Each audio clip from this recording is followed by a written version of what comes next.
Aquí comienza A Pie de Página, un programa destinado a presentar investigaciones y conocer investigadores en el marco de las ciencias sociales. Una forma de ver la sociedad con otros ojos.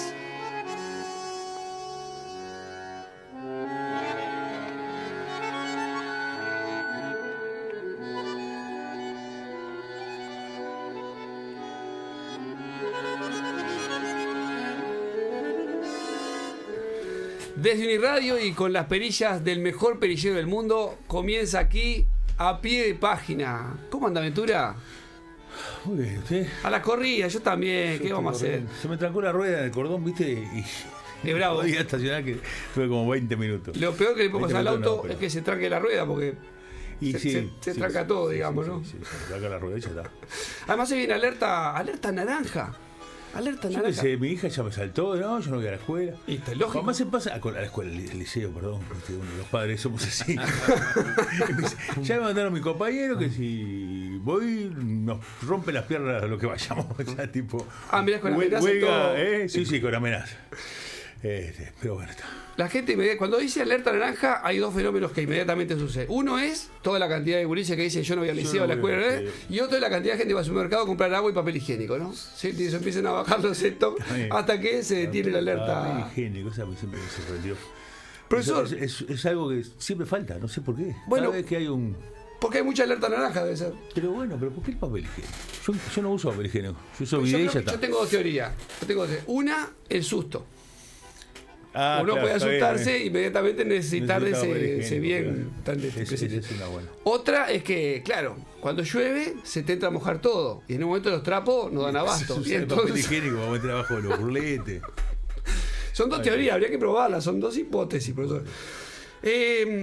Había traído algo hoy para charlar antes, como para darle un poco de precalentamiento a la entrevista de hoy, con algo que seguramente a usted le toca la fibra más personal. Porque si yo le digo, por ejemplo, el nombre, como estuve ahí, el nombre de Joseph Nicephore Niepce, Joseph Nicephore Niepce. Bueno, la primera fotografía permanente de la historia, 1826-1827. Unos años después, primer sistema comercial ampliamente difundido de Louis Daguerre con el De los agarrotipos. eso.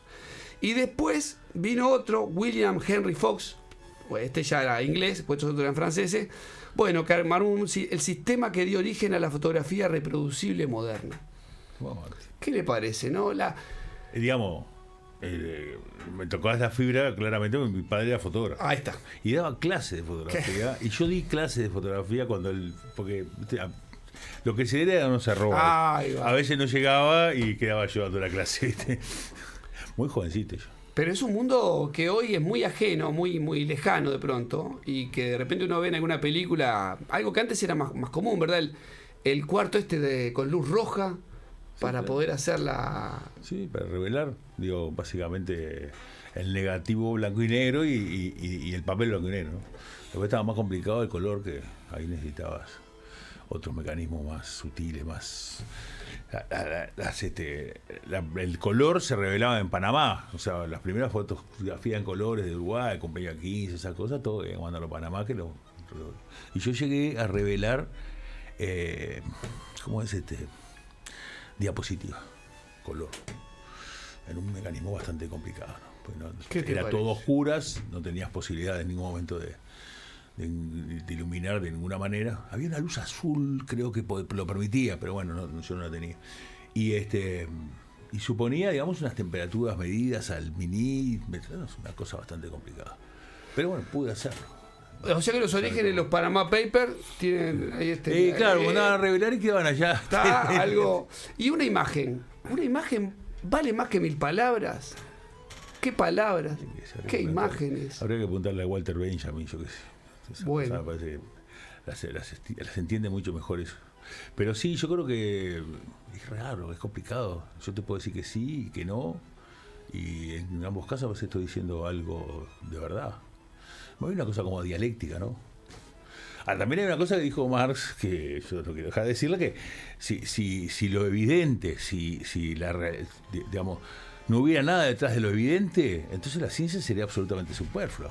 Entonces, si la imagen ya te alcanza para revelar la realidad objetiva que está manifestando esa imagen, bueno, entonces ya está. No saldría, vería por ahí pasar la plusvalía, cosas así que le permitiría entender el mundo. Entonces, me parece que las palabras son imprescindibles. Y así también las fotografías son imprescindibles cuando, por ejemplo, algunos pintores querían pintar caballos y no sabían si estaban en el aire las cuatro patas o no, si en algún momento apoyaba uno. Ahí no apareció la imagen, porque ahí en realidad es movimiento. Pero lo que te permite saberlo es movimiento. Sí, bueno, pero es cine. En ese caso es una cine. Secuencia de fotografías que logró como... Sí, pero que la reproducen como cine. Y los tipos ven las patitas de los caballos que están... Y eso logra mostrar algo que no es evidente. Entonces hay un poquito más que una imagen, ¿no? Claro. Hay muchas imágenes. Claro. Y a la vez, el mundo que tenemos hoy, con esto de scrollear, imágenes rápidas que se leen rápidamente, la publicidad te lleva a esa lectura rápida. Yo te diría que hay gente para la que esas imágenes valen mucho, ¿no?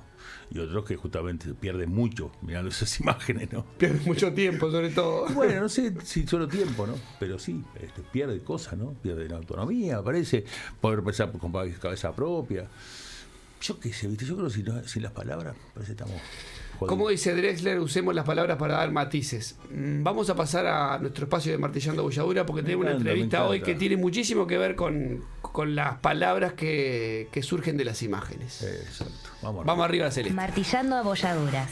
La entrevista en A Pie de Página.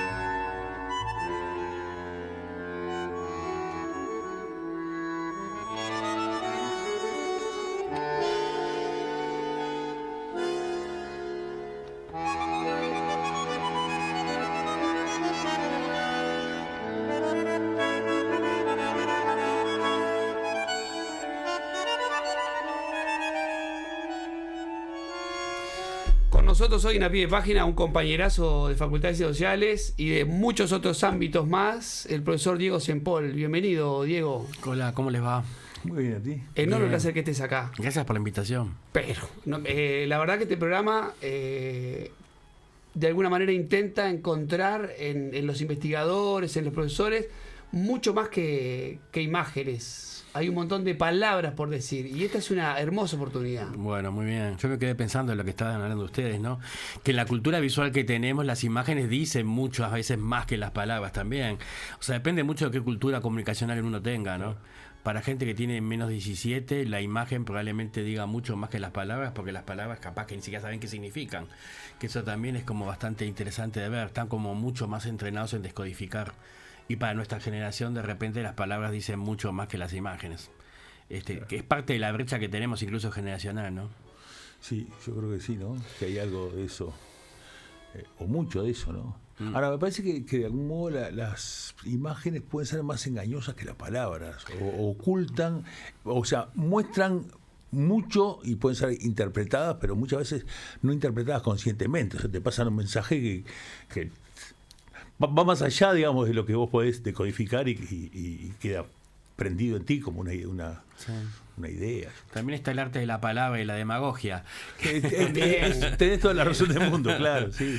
O sea, sí. Así como una fotografía puede descontextualizar y construir una idea de algo parcial, así también las palabras nos embaucan cotidianamente y suponemos que estamos escuchando la verdad cuando es una... En fin, mentiras piadosas, podría decir Sabina. Diego, yo sé que esto que traíamos al inicio te convoca, lo hicimos a propósito porque estás directamente vinculado con un archivo del que queremos hablar. Pero de pronto, como es la primera vez que estás en A Pie de Página, podés contarnos un poco esta trayectoria académica, en fin, presentarte a nuestro público. Dale. Yo trabajo en el Departamento de Ciencia Política, ahí soy profesor agregado, hace ya como más de 20 años que estoy en la Facultad de Ciencias Sociales. Me doctoré en Ciencias Sociales en la ONG CEIDES, gracias a una beca del Instituto Internacional de Historia Social, y me dedico a cuestiones que tienen que ver con movimientos sociales, pasado reciente, memoria y archivos, y sexualidades. Son esos más o menos los ejes por los que he discurrido trabajando, ¿no? Publico artículos, libros, y desde el 2019 a la fecha coordino este proyecto que cada vez está logrando más institucionalización, que es el Archivo Sociedades en Movimiento, que es un archivo que está radicado en el Servicio Central de Extensión, pero en el que participa Facultades Sociales, Facultad de Humanidades y Facultad de Artes. Cada uno de ellos ha dado como diferentes recursos humanos para que este proyecto saliera adelante, y básicamente lo que busca es, en un país que es notablemente partidocéntrico, que la academia siempre ha dado mucha atención a la cuestión de los partidos políticos y al sistema electoral, cambiar el foco y fijar la atención en la acción de los movimientos sociales. Claro. ¿Por qué? Porque consideramos que han sido decisivos en las transformaciones de la democracia en los últimos 40, 50 años, tanto a nivel de transformaciones de la vida cotidiana, como lo que tiene que ver con las perspectivas ideológicas, con la desnaturalización de ciertos tipos de desigualdades, etcétera, etcétera. Y como nunca se les prestó atención, era imprescindible generar un archivo que nos permitiera tener como dispositivos documentales para poder hacer producción académica en torno a eso. Y ahí nació un poco la idea del proyecto de este archivo, que hoy por hoy reúne las 3 funciones en forma integral. O sea, damos cursos en consenso con las organizaciones sociales, entonces trabajamos cursos para los movimientos sociales o para estudiantes y gente en general. Después tenemos líneas de investigación financiadas por CSIC, ganamos una convocatoria de la Universidad de California y otra de España, que nos ha financiado líneas de investigación bastante potentes de trabajar sobre archivos afrodescendientes. Y después tenemos toda esta lógica de digitalización de fuentes documentales, que las describimos en forma normalizada, las disponemos en el sitio web de nuestro archivo, y además tenemos trabajo con estudiantes en EFIS, que tenemos en este momento unos 17 estudiantes que en diferentes EFIS están trabajando en pasantías, haciendo experiencias de trabajo con el archivo. Tenemos una cosa muy participativa con las organizaciones sociales. Todos los años convocamos una asamblea de organizaciones y conjuntamente definimos líneas de trabajo para el año siguiente, en la parte de investigación, en la parte de cursos. Y después tenemos publicaciones de todo tipo. O sea, tenemos una colección que se llama Desde los Márgenes, que es una serie de fascículos que va abordando diferentes movimientos sociales. Está disponible también en nuestro sitio web. Inauguramos este año un eje editorial centrado en libros que se llama Huella Colectiva, que es más monográfica y que trabaja la historia de organizaciones en particular. Entonces hemos notado que no había casi reconstrucción de la historia de las trayectorias de organizaciones claves dentro de los movimientos sociales. Entonces, para subsanar esta vacancia, empezamos como a promover, trabajar colaborativamente con las organizaciones seleccionadas en procesos de reconstrucción de su historia, digitalización de sus fuentes, entrevistas para el archivo oral, y después la elaboración de un libro que recupere la historia, no una historia institucional, sino una historia que nos dé las principales claves de esa organización en las diferentes coyunturas en las que se va moviendo en el contexto de su accionar político o cultural. Y después también hacemos documentales. Hemos desarrollado toda una línea de documentales que ha funcionado bastante bien. El año pasado estrenamos uno que llamó Memorias Travestis, que lo pasó después TV Ciudad, y ahora está en streaming disponible, tiene muchas vistas, bastantes, te diría, ahí en el streaming de TV Ciudad. Y hace apenas un mes estrenamos otro documental sobre Afrogama, que es la organización afrofeminista más vieja de nuestro país. Tiene más de 31 años. Hicimos un documental y un libro sobre Afrogama. Con eso inauguramos la colección Huellas Colectivas. Y después hacemos exposiciones e intervenciones en espacios urbanos. O sea que tratamos de trabajar, lo que nosotros llamamos es activar el archivo. La perspectiva tradicional del archivo es como una especie de salón depósito donde hay papeles llenos de polvo. Esto ha sido muy problematizado de los años 80 del siglo pasado para acá, y entonces hoy por eso sabemos que el archivo es un lugar clave, un nudo clave en las disputas políticas por la recuperación del pasado. ¿Qué se preserva y qué no? Tiene que ver con decisiones estrictamente políticas, y de alguna forma define el futuro de lo que se puede elaborar. Entonces, y en ese proceso nos interesa mucho hacer intervenciones en el campo. Entonces seleccionamos materiales, los activamos en redes sociales o en diferentes dispositivos culturales, como pueden ser documentales, libros, fascículos, lo que sea, para de alguna forma instalar debates a nivel social. Eso es más o menos lo que venimos laburando del 2019. Desde el 2024 tenemos local, hicimos un convenio con la Intendencia de Montevideo que nos permitió formar parte de lo que se llama Casa de la Memoria Ciudadana. Hoy el Archivo Sociedades en Movimiento está en la Casa de la Memoria Ciudadana con local propio, que queda ahí en Jaime Civil, Cornelio Cantera, a 2 cuadras del glorioso Club Nacional de Fútbol y a 3 del Liceo Damaso Antonio de Larrañaga, y tenemos depósitos, o sea que no solo somos un archivo digital, sino que además también tenemos ahora archivo físico, ¿no? Digamos que ustedes hicieron como una suerte de mediación para que el público en general pudiera acceder a esto que, como vos decías, podía ser un montón de polvo archivado en algún lugar. O sea que el acceso al archivo en realidad es por medio de estos mecanismos de divulgación, de encuentro, de cursos, de documentales, de publicaciones que ustedes realizan a partir de, bueno, este análisis y selección del material, ¿no hay un archivo disponible al público? Sí. Sí, lo ¿directamente? hay. Sí, en el sitio web tenés todo lo que digitalizamos, está descrito de forma normalizada, lo que te permite con buscadores de palabras claves acceder a la fuente primaria y bajarla sin problema. Mira. Y después, no todo lo que tenemos, porque tenemos mucho ya, no está digitalizado, entonces podés escribirnos y ahí te recibimos en un horario acordado previamente para que puedas consultar el material en sala. O sea, tenemos los dos servicios, o sea, de lo que digitalizamos es lo que tiene más demanda o lo que nos parece que es más relevante para el contexto actual, o lo que no podemos, de alguna forma, no se nos donó, pero se nos permite acceder, porque precisamente la digitalización, una de las ventajas que tiene es que te permite unificar archivos dispersos. Por ejemplo, una organización dejó de existir hace 20 años. Y no hay local, no hay fondos documentales, solo quedan carpetas de ex militantes de esa organización. Entonces, y estos militantes no quieren soltar la carpeta, porque dicen, no, esto es mi papel, eso es parte de mi historia, se lo quiero mostrar a mis hijos. Entonces decimos, no lo sueltes, solo permitime ir a tu casa, vamos con un escáner de mesa, te digitalizamos todo eso y lo disponibilizamos en un sitio web que permite que el investigador no tenga que estar mediando con personas que de repente no conoce para poder acceder a cosas que son como de interés público. Claro. Entonces el objetivo es democratizar el acceso a través de la digitalización, y digitalizamos en este tipo de casos, digitalizamos también a veces cuando hay peligros de preservación. El material está muy deteriorado, entonces es imprescindible para la consulta pública no disponibilizarlo y sí disponibilizar la digitalización propiamente dicha. Que además hay muchas herramientas además para mejorarla sustancialmente, para que la imagen quede a veces legible o cosas por el estilo, ¿no? Sí, eso te puede ayudar un montón. Ahora cada vez hay más inteligencia artificial que te permite hacer lectura de gran masa documental. Nosotros todavía no desarrollamos ese tipo de tecnología, pero en la universidad hay gente que está haciendo cosas muy interesantes, ¿no?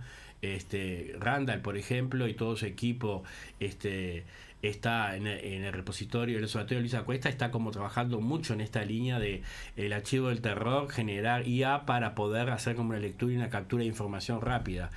Creo que esa es buena parte de la discusión que se viene, tecnologías para el manejo de grandes masas documentales, ¿no? Y eso sobre todo pasa con los archivos digitales nativos, por ejemplo, que eso también es una cosa que nos está empezando a suceder a nosotros ahora. Muchos militantes ahora fallecen y resulta que toda su documentación es digital nativa. Y estos son unos volúmenes de material que es imposible describir normalizadamente eso, no nos daría la vida para poder escribir un fondo entero. Entonces es necesario utilizar inteligencia artificial para poder generar cierta captura de contenidos, ver los rangos extremos de fechas, identificar asuntos, hacer por algunas descripciones someras del fondo, ¿no? Y orientar las búsquedas. Pero todavía no hemos empezado a desarrollar toda esa parte. Y otra parte que también nos interesaría mucho desarrollar es la captura de redes sociales, porque buena parte de todo el activismo migró hacia formato digital. Entonces la gente ya no imprime volantes ni afiches, sino que hace flyer, hace placas, hace reels. Y, claro, y todo ese soporte tiene una enorme fragilidad y se pierde. Entonces estamos como tratando de empezar a pensar mecanismos de captura de toda esa información que nos permitan monitorear y seguir la producción documental que hacen las organizaciones en la actualidad, ¿no?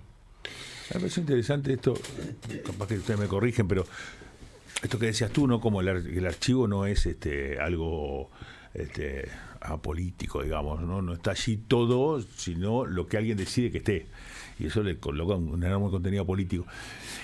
Y yo tenía la impresión, hasta hace poco, de que Internet se comportaba como un archivo donde, bueno, ahí está la verdad, solo hay que saber buscarla. Porque si pasó, si está, si se filmó, si se documentó, va a estar allí. Y bueno, recientemente me entero, yo ya tenía alguna sospecha de que hay cosas que se sacan de Internet que desaparecen. Imágenes, videos, etc. Entonces, es un archivo que también tiene política allí y muchas veces, bueno, no la política que quisiéramos, ¿no? ¿Esto tiene algún sentido esto que usted dice? Sí, claramente. La promesa de las redes sociales o de Internet era de que iba a ser una democratización en el acceso. Claro. Eso no se cumplió en lo más mínimo. Cada vez pulula más la privatización de los sitios, el pago de licencias para el acceso a documentación o archivos de todo tipo, enormes, abundante producción de material falso. Claro. Y entonces por eso más que nunca se volvió imprescindible generar la trazabilidad de documentos digitales, por ejemplo, porque otro de los problemas de los archivos digitales es que son sacados completamente de contexto. Entonces llega un momento que uno no puede controlar hasta qué punto eso no ha sido modificado o su descontextualización genera sentidos que no son los que la serie documental de que formaba parte tenían en un principio. Y como no podés hacer esta trazabilidad, se empieza a generar capturas de sentidos con sentidos completamente opuestos a los que originalmente tenía. O sea que no solo desaparece, sino que hay mucha manipulación. Y por eso es como muy fuerte y muy importante esto de empezar a trabajar archivos digitales con esta lógica de generar garantías de que la información que tenemos es efectivamente está a esa trazabilidad que nos garantiza que el que lo produjo efectivamente lo hizo en esa unidad documental con esas características y en esa serie, ¿no? Porque la memoria es el presente del pasado y uno puede ir permanentemente a la historia a volver a escribirla, ¿no? A partir de una selección. Me venía a la mente ahora la imagen esta de los soldados rusos poniendo la bandera rusa en la Reichstag, y hay algunas fotos donde el soldado tiene un reloj en una muñeca y un reloj en la otra, y hay unas fotos en donde los relojes no están, y todo eso da toda una serie de suspicacias en donde qué fue lo que pasó en el camino hasta la azotea. ¿A quién le robaron esos relojes? ¿No? Entonces, bueno, eso genera una... Pero de alguna manera la imagen construye una memoria de aquel pasado que tiene esta mediación política, como dice el profesor. ¿Hay ahí una preocupación en algún punto en relación a la coyuntura, como traías hoy, de priorizar algunas cuestiones? Sin duda que echa la ley, echa la trampa, ¿no? Si hay un montón de bases de datos, entonces para eso necesitamos una inteligencia artificial. Bueno, la inteligencia artificial paga, funciona mejor que la no paga. Entonces, hay un montón de mecanismos. ¿Cuáles son las prioridades hoy en este mundo de multiplicidad de información? Yo puedo decir cuáles son para mí como en clave de coordinar este espacio, ¿no? Para mí la prioridad es recuperar una memoria social de estrategias de lucha. Estamos en un momento de fuertísima desmovilización social, de gran fragmentación del movimiento social y de una gran debilidad, y buena parte de eso tiene que ver con la dificultad de apropiación de las propias trayectorias de luchas. Entonces el trabajo desde el archivo lo que busca de alguna forma es eso, reconstruir estas genealogías de lucha y demostrar cómo en diferentes contextos las organizaciones supieron construir o ensayar soluciones o propuestas que dieron alternativas y pensaron futuros posibles alternativos. Estamos en un momento bastante como que no parece haber una fantasía de futuro posible alternativa al colapso climático o al avance del fascismo, como dicen algunas personas, o de la derecha radical, o lo que puede ser de perspectivas muy poco alentadoras. Creo que recuperar esas memorias ayuda un montón a pensar sendas de lucha posibles, reencantar lo que es la militancia social, entender de alguna forma las posibilidades que abre desde el punto de vista subjetivo y desde el punto de vista político, y además esta idea de que en realidad nadie se salva solo, sino que necesita de otros y otras para de alguna forma construir cosas alternativas. Eso es un poco nosotros lo que estamos embarcados, y para eso utilizamos una cantidad de insumos muy diferentes. Utilizamos las redes sociales, claramente, porque nos parece que es un lugar de disputa en el cual tenemos que estar presentes y porque mucha gente no lee textos académicos, no le interesan, y está bien que así sea. Los textos académicos son para un público bien específico. El 80% de la población está en otra, y a esa gente me parece que es la que nosotros tenemos que de alguna forma reencantar, volver a mostrarle otros posibles futuros. Entonces es por eso que trabajamos con redes sociales, trabajamos con Instagram.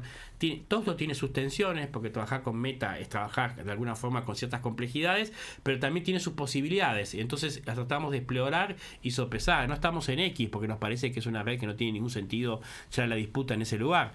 Sí en otros y instalando progresivamente asuntos que a nosotros nos parezcan como relevantes, en diálogo con las organizaciones sociales. No es que somos unos iluminados y tenemos la claridad de por dónde ir, sino de pensar con los otros posibles caminos y ir construyendo colectivamente cosas. Una cosa que me movió, digamos, ayer estaba leyendo Mi último suspiro, la biografía de Buñuel. Y esto que decías tú, ¿no? Esta fragmentación de la izquierda o de los movimientos que tienen algún objetivo vinculado a alguna utopía o lo que fuere. Es lo mismo que describe Buñuel en el 36 o el 35 en España, ¿no? Él decía en algún momento los anarquistas odiaban más a los comunistas que a los fascistas. Madrid era un lío, y ese lío no era contra los fascistas, sino entre los comunistas, los anarquistas, los trotskistas. Con una cosa que vos decís, bueno, eso era hacer así y destruir eso, o sea, no se necesitaba mucha... es cierto, después Franco venía con la ayuda de los alemanes y demás, pero ya eso era un lugar donde vos estabas viendo que iba a ser derrotado. Y derrotado precisamente por esta misma fragmentación, que hoy la vemos y la sentimos como una cosa novedosa. Sin embargo, yo creo que un poco uno podría decir, siempre estuvo, incluso mucho más violenta que ahora, ¿no? Y esto lo digo desde un lugar de muchas veces sentir eso, ¿no? Sentir que el dogmatismo del otro hace que el mío quiera pelearse, ¿no? Y bueno, y me pregunto, y bueno, alguien podría decir, sí, bueno, por esa España fragmentada vinieron esos fascismos, ¿no? Que hoy están amenazantes también. La disputa interna en todo partido o en todo movimiento social es intrínseca, o sea, siempre esa tensión existe. El tema es que también uno puede hacer reconstrucciones históricas en las cuales se superó esas tensiones y se lograron articular proyectos más amplios.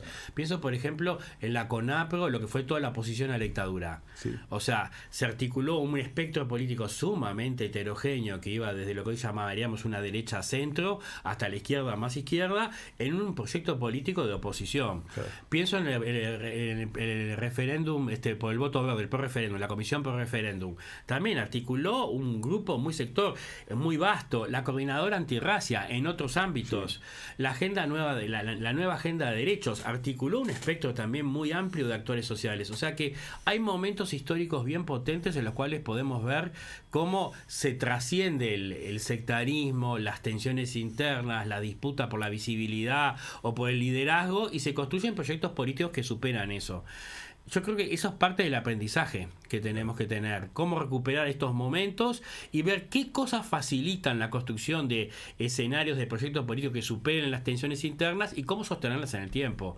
Creo que ahora estamos en un momento de fractura después de un gran momento de unificación. Yo creo que la nueva agenda de derechos fue un momento donde feminismos, diversidad, afro, movimiento sindical lograron una articulación, estudiantes lograron una articulación muy potente. Avanzaron legislativamente una cantidad de cosas, evitaron que por ejemplo la baja de la edad de imputabilidad, entre otras cosas, sí, o sea, tuvieron logros como además de reconocimientos nuevos de derechos y una cantidad de cosas. El ambientalismo o el ecologismo no formó parte de ese bloque, y creo que ahí hay una parte de las debilidades que estamos viendo hoy todavía, ¿no? O sea, buena parte de toda la crisis ambiental, los debates sobre un modelo de desarrollo sustentable, los modelos de neoextractivismo que tenemos o neodesarrollismo, tienen que ver con la falta de inclusión de esto dentro de un campo político. Claro. Creo que ahora tendríamos que empezar a discutir cuáles son pues, los nuevos acuerdos de un proyecto político que supere cada movimiento y que lo embarque en ese proceso. Pero bueno, estamos todavía estamos en un momento de baja, digamos así. Estamos en un momento previo, como decís vos, al triunfo de Franco, donde hay mucha fragmentación, donde hay mucha incapacidad de movilización. Pero bueno, creo que esto tiene que ver cómo fluye. Hay montañas y valles todo el tiempo, y es parte de lo que la historia te ayuda a rescatar, de que no es que va a ser un valle eterno ni una montaña eterna, sino que la historia es movimiento, y hay permanente, es muy dinámico y muy transformado. Y bueno, el asunto es cómo nuestra agencia, nuestra intervención colabora para avanzar en un sentido o no. Diego, dejaste un tema ahí picando interesantísimo para retomar en la segunda parte del programa. Vamos a hacer una brevísima pausa musical. Usted trajo ahí el tema de la herencia familiar. Bueno, hay un rapero argentino, Trueno, que su abuela era uruguaya. Entonces en algún momento le iba a pasar que se iba a encontrar con el candombe y se juntó con Rada y armaron un temón. Vamos a escuchar esa canción y seguimos, volvemos con más entrevistas en A Pie de Página. ¿Será que si me voy siempre volveré? Vos me conoces desde que soy un gurí. Suena plancha plena pa' que lo baile. Facebook, Uniradio Velar.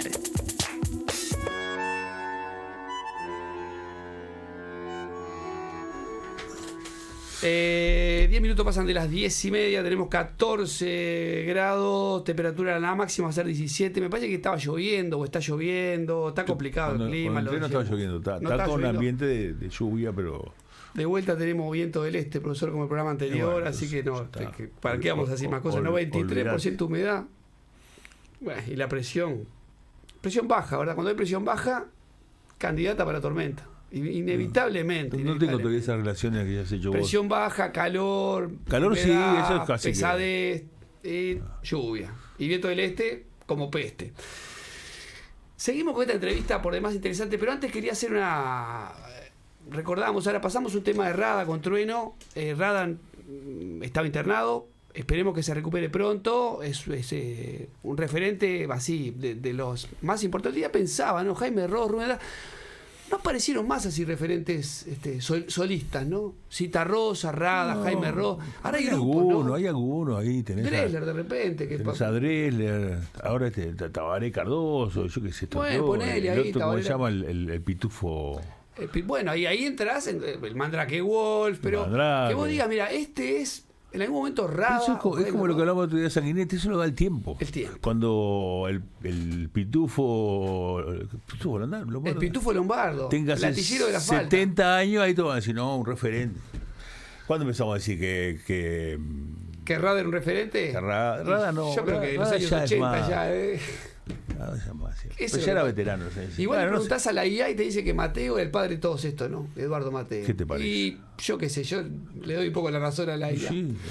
Nos quedamos con esto que yo pensaba irónicamente, ¿no? Y vos capaz que lo explicaste muchísimo mejor. En esto de que hay un momento como de auge de derechos, de una nueva agenda de derechos, y al mismo tiempo hay una especie de auge de reacción contra esa nueva agenda de derechos que está como polarizando y que hace esto que tú traías con la imagen de la colina y el valle, la colina y el valle, ¿no? Y parece que estuviéramos en el valle y en la colina al mismo tiempo. Eso es lo más esquizofrénico de todo, ¿no? Que uno, según a quien escucha, a quien lee, o según de donde se pare, interpreta como dos momentos del mundo distintos, porque para algunos es el momento del auge de la libertad, de los nuevos derechos, y para otros es el fascismo está a la vuelta de la esquina acechando, ¿no? ¿Cómo vivís esto? ¿Cómo lo ves? Y no, yo creo que es parte de las narrativas. El nuevo escenario implica una disputa de narrativas, o sea, es eso, o sea, si yo controlo la narración, controlo de alguna forma los sentidos en disputa. Y entonces, para los sectores de la derecha y de la derecha radical que están hoy por hoy predominantemente en casi toda América Latina, la idea es de que en realidad ahora se está llegando a la libertad. Y entonces se construye una narración según la cual antes se vivió una especie de autoritarismo de lo políticamente correcto, de la imposición de cosas totalmente antinaturales que de alguna forma discuten la supremacía de los hombres blancos heterosexuales sobre el resto de las mujeres y otro tipo de hombres. Entonces, y que ahora finalmente se reconoce esa verdad. O sea, el discurso de la derecha radical hace mucho énfasis en la realidad y en la verdad y en la honestidad. Estas cosas de basta de simulacros, basta de charamas, basta de encubrimientos o de palabras bonitas. La realidad es dura, es cruel, aceptémosla y explorémosla en todo su potencial. Este es un discurso muy centrado en esto, en el pragmatismo, ¿no? Tengo más fuerza, tengo derecho a utilizarla. Claro. Y se acabó. O basta de regular el mercado y dejemos que la libertad del mercado opere sin que nadie venga con el autoritarismo de la regulación. Exacto. Y te plantear este tipo de discursos. La desigualdad es natural. Y ya está. Y todos los mecanismos para combatirla en realidad son artificiales, y lo que hacen es perturbar el verdadero desarrollo que queremos de avance civilizatorio. Entonces, es hora de que el débil desaparezca, es hora de que los que no se adaptan no prosperen, y que los que de alguna forma estamos totalmente alineados con un proyecto fuertemente vinculado a la reproducción del capital y estas ideas de fuerza, tengamos el protagonismo que merecemos. Esto se ve con más modulaciones en diferentes actores políticos en toda América Latina. Y no paran de avanzar en todos los lugares. O sea, estamos de acuerdo que ahora la llegada en Chile, y estamos en plena disputa electoral en Brasil, y vemos la intervención internacional que está tratando de hacerse sobre las elecciones brasileras para de alguna forma perjudicar la candidatura de Lula y beneficiarla de Bolsonaro, ¿no? El candidato con el cual se alió para como vice está denunciado de violación. Y sin embargo, esto es dicho explícitamente por él como una especie de cocarda. Uh-huh. O sea, lo hice terrible, porque lo puedo hacer, y las mujeres merecen ser violadas. O sea, y con ese discurso logra adhesión en una cantidad de votantes. Y esto también, porque que un disparate le diga a una persona, bueno, no es nada nuevo. A mí lo que me impacta es cómo eso construye consensos, cómo eso de alguna forma genera legitimidad. Y te revela que estamos en un proceso de transformación civilizatoria muy potente, ¿no? Donde lo que se moviliza es el odio, lo que se moviliza es el resentimiento como mecanismo de construcción política. Y esto está funcionando muy bien. Este populismo que moviliza este tipo de emociones funciona espléndidamente. O sea, hay millones de personas que están alineadas con un proyecto como el de Bolsonaro. Hay una vuelta como un darwinismo social, ¿no? Sí. ¿Vos ibas a decir algo, profesor? No, nada, que me parece que técnicamente es directamente fascismo, ¿no? O sea, me parece que nosotros, bueno, siempre atacamos de fascistas a las dictaduras. Me parece que no son propiamente de fascismo, porque los fascismos logran prender en lo popular, tener algún tipo de comunicación con lo popular, que claramente las dictaduras no consiguieron, ni siquiera lo intentaron. Y esto me parece que tiene como una conexión con discursos populares que hacen que uno empiece a temblar, ¿no? Porque por eso a mí me gusta la palabra populismo de derecha. Sí, ¿no? claro. Fue una palabra un poco demonizada.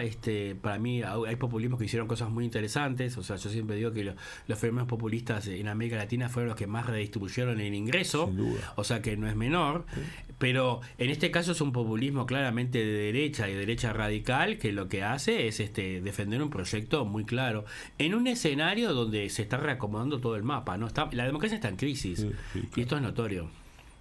Sí. Hay discursos del centro del poder, digamos, que siempre tuvo el detalle de hablar de la democracia como algo, hasta como un sentido de la sociedad burguesa, digamos, es democrática. El neoliberalismo hablaba de la democracia, es liberal o neoliberal.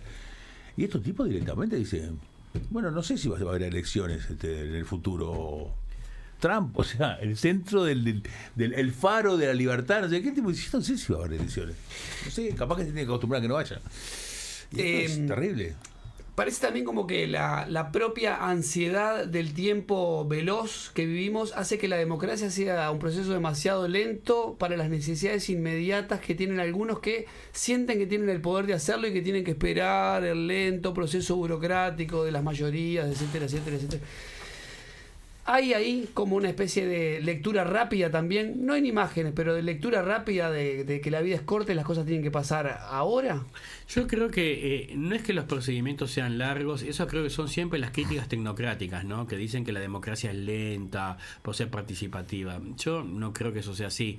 Creo que lo que sucede es que estamos en un escenario de enorme bloqueo de las posibilidades de aprobación de cambios. No hay mayorías, en el caso uruguayo no hay mayorías parlamentarias, y esto genera una lentitud en todos los procesos de aprobación que no condicen con las necesidades de la gente. Y entonces, y esto se visualiza en que si vos ves los niveles de opinión pública, es muy adversa para el oficialismo como para la oposición. O sea que en realidad la gente está diciendo, estamos hartos de que el agua nos pase por arriba y que el sistema no nos dé una solución. Eso para mí es muy preocupante. Claro. Porque precisamente ese es el inicio de un malestar político muy fuerte que es fácilmente capturable por este tipo de populismo, ¿no? Creo que para mí claramente la lógica de la democracia tiene más funciona cuando está asociada a un estado de bienestar social. O sea, para que la democracia sea real, tiene que haber una democracia sustantiva. Y eso implica ¿qué cosa? Condiciones materiales para la participación política. Todos podemos votar, pero si hay gente que vive en un asentamiento y no llega al fin del día sin comer, no tiene ninguna relevancia que pueda votar.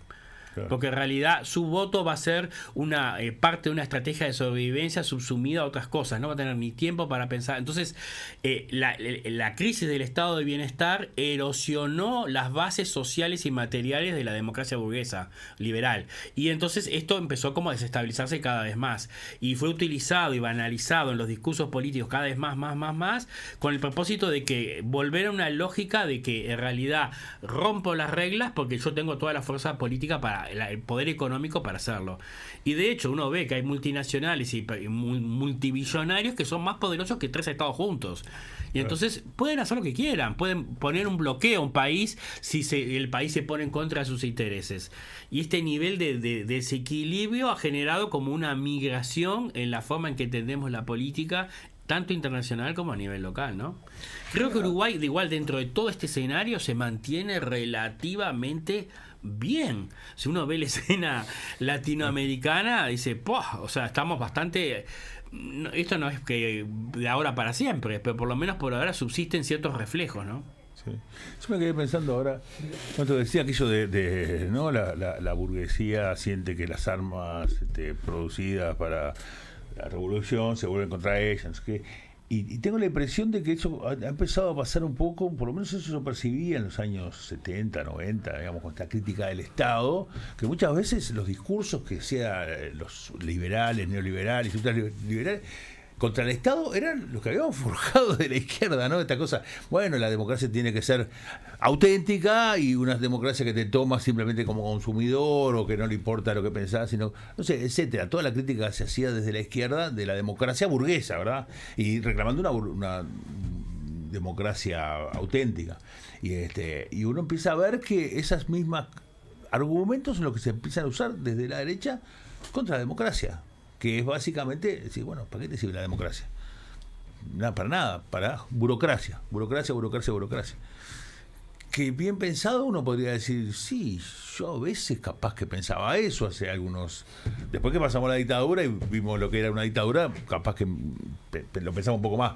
Pero me parece que hay algo allí de que la derecha, que siempre fue bastante corta de ideas, iba a buscar las ideas de la izquierda y después las usaba contra la izquierda. No sé si eso tiene algún sentido, pero a veces tengo esa percepción. La misma palabra libertad, ¿no? Claro. Es una palabra en disputa que, mira, leía el otro día, otro tema, ¿no? Pero uno lee, cuando lee los comentarios que hay abajo de una noticia, se encuentra con la realidad real, ¿no? Pero esto que pasó ahí en el dique Maguá, que ahora iba a comenzar una segunda etapa de la intendencia, realizando una serie de mejoras, bueno, genera una disputa polarizada sobre qué hacemos con la libertad de ese lugar, ¿no? Algunos reclamaban que eso fuera un centro comercial entregado a un empresario del transporte naviero, otros decían, ¿cómo le vas a regalar eso a esta persona? Ahora tenemos acá un espacio que es del barrio, de la gente. Otros decían, bueno, pero ahí es ese barrio de la gente que hay malabares y circo y no sé, y como que hay todo un relato y un repertorio detrás de estas dos posiciones que se disputan la palabra libertad de dos lugares muy distintos, ¿no? ¿Cuál es la palabra libertad en este marco de nueva agenda de derechos, de construir una memoria en torno a estos movimientos sociales? Yo creo que parte especialmente de los errores políticos que tenemos que como de alguna forma asumir es que durante toda la agenda de derechos la palabra no fue la palabra que se predominó, no fue libertad, fue igualdad. Y entonces creo que esa palabra quedó para el campo conservador. y por eso se la apropiaron tan fácilmente, ¿no? Si uno piensa en la clave de la agenda, en la nueva agenda de derechos, siempre fue la reivindicación fue igualdad, igualdad, igualdad. Somos los mismos ciudadanos, los mismos derechos, tenemos las mismas obligaciones, los mismos derechos. La lógica esta de poder garantizar autonomía, reconocimientos, aspectos de política pública que homogeneizaran y que trataran por igual a todos. Y no tan centrados en la cuestión de mi libertad.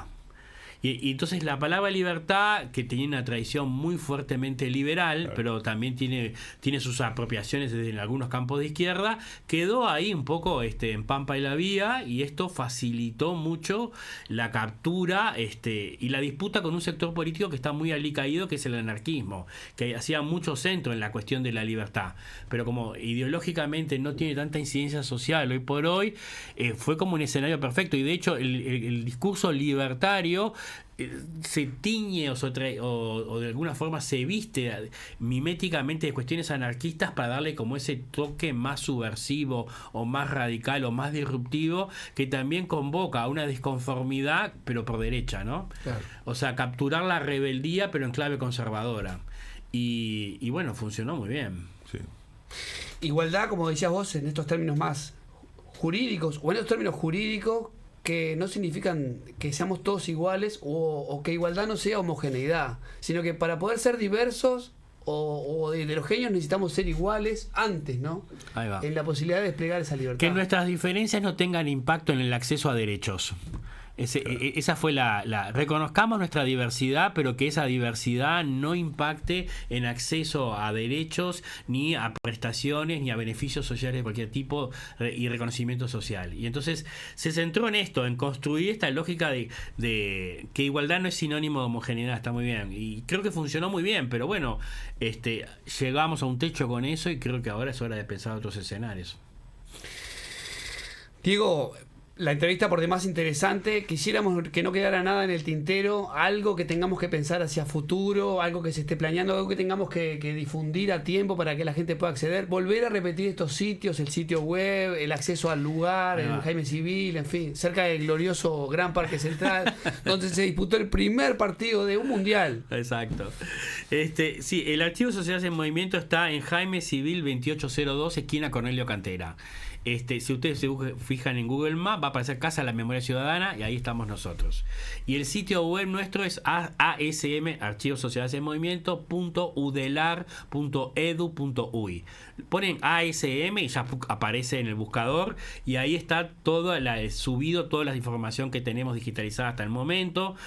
Alguna está esperando porque el CESIO trabaja bastante lento en el servicio de la informática de la universidad para subir, pero tenemos mucho material ya disponibilizado, y tenemos las publicaciones digitales también. Y síganos en las redes, así se enteran de los cursos que hacemos, de las actividades que promovemos, presentación de libros, charlas, espacios de discusión que normalmente generamos. Hay un Instagram, por ejemplo, entonces. Sí, que es ASM también. Perfecto. Sociedades en Movimiento. Si @Sociedades en Movimiento lo buscan, va a aparecer. Y uno puede mandar un correo, como decías vos, planteando puntualmente una búsqueda, algo, y uno tiene ahí la suerte del apoyo para poder llegar al espacio físico a consultar el material que desea. Excelente. Profesor, ¿algo para decir? Nos despedimos de Diego Sempó, le agradecemos profundamente esta participación a pie de página. Bueno, más agradecimiento de mi parte, la verdad que fue una entrevista encantadora. Que sí. Además, esto de poder como acceder a sitios en donde uno puede recomponer la memoria es como poder refundar la identidad, ¿no? Entonces, para pensarse hacia adelante, como decía Rubén Yáñez, contado por Fernando, su hijo, que nos dijo acá en la pie de página, el que no sabe de dónde viene, no sabe para dónde va. Entonces, tomemos esta referencia del archivo para saber de dónde venimos y orientar nuestro futuro, que parece que entre colinas y llanuras vamos a ir acomodando el... Bueno, había una idea, ¿no? de que el pasado no se puede transformar, ¿no? Incluso algunas cuestiones religiosas decían, bueno, Dios puede hacer todo menos modificar, transformar el pasado. Y no es cierto. Que no sabemos dónde venimos. Algún día pensamos que venimos acá y el otro día pensamos que venimos de otro lado, y en los medios hay mucha capacidad también de construirnos una identidad, y bueno, me parece que no hay un lugar esencial de decir yo vengo de acá. Los que vienen de Mendoza son Gauchito Club. Ahí está llegando, nos están echando la... Mire, cuidado que viene con el facón esta gente. Gauchito Club, una banda mendocina de pop que se mezcla con ritmos tradicionales de la cumbia, y que hoy traemos una canción que, bueno, se llama The King of Achuras. ¿A usted le gustan las achuras? Chinchulín, por ejemplo. Es lo mejor de la parrilla. Bueno, es una oda al Chinchulín, que es el king de las achuras. Nos vamos con Gauchito Club y el jueves que viene volvemos con más A Pie de Página. Hasta la próxima. Pensar que todos bailamos sin mover todos los pies y al revés, todos saltamos como hacer para saber. Hasta acá A Pie de Página. Seguí nuestros contenidos en uniradio.edu.uy y en YouTube Uniradio 107-7.